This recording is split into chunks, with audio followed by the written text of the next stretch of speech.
menurut Matius.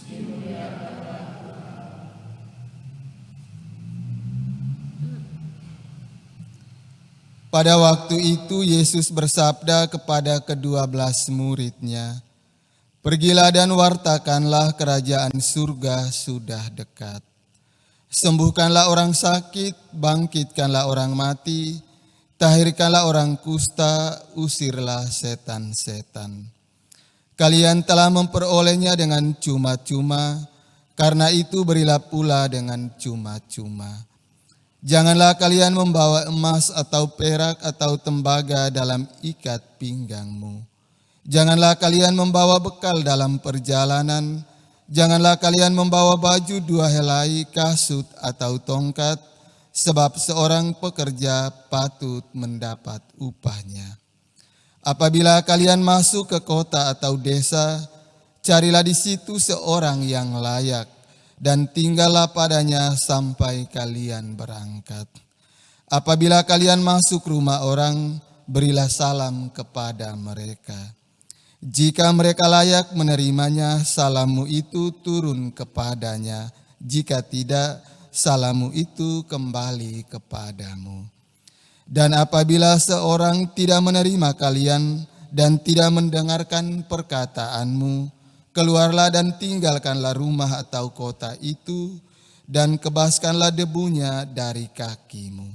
Aku berkata kepadamu, sungguh pada hari penghakiman, tanah Sodom dan Gomora akan lebih ringan tanggungannya daripada kota itu."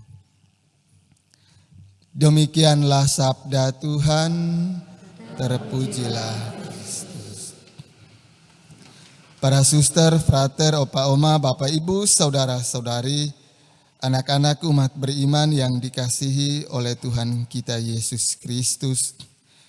Kisah tentang Yusuf dan yang dijual oleh saudara-saudaranya, dan juga bencana kelaparan yang menimpa Kanaan pada waktu itu, mengajarkan kepada kita bahwa segala peristiwa dan kejadian yang terjadi dalam diri dan hidup kita dan yang kita alami di sepanjang hidup kita, tentu itu atas seizin Tuhan.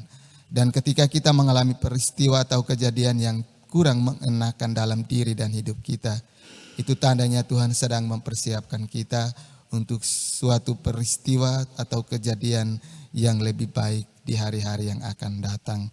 Di mana Yusuf dijual dan ternyata Tuhan mempersiapkan dia untuk menjadi penyelamat bagi saudara-saudaranya. Kelaparan menimpa negeri Kanaan dan kelaparan itulah menjadi momen bagi Yakub dan saudara-saudara anak-anaknya untuk berjumpa dengan Yusuf yang telah mereka jual.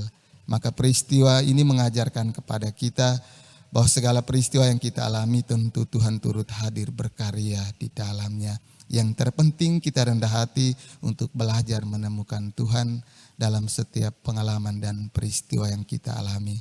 Dan itu disempurnakan oleh Yesus sendiri dalam Injil tadi. Ketika seorang menolak kita, berarti dia menolak Tuhan. Kalau dia menerima kita, dia menerima Yesus sendiri yang hadir lewat diri kita masing-masing. Mari kita berjuang untuk memaknai setiap pengalaman dan peristiwa yang kita alami, baik yang menyenangkan maupun yang kurang menyenangkan, dan dengan rendah hati menemukan Tuhan.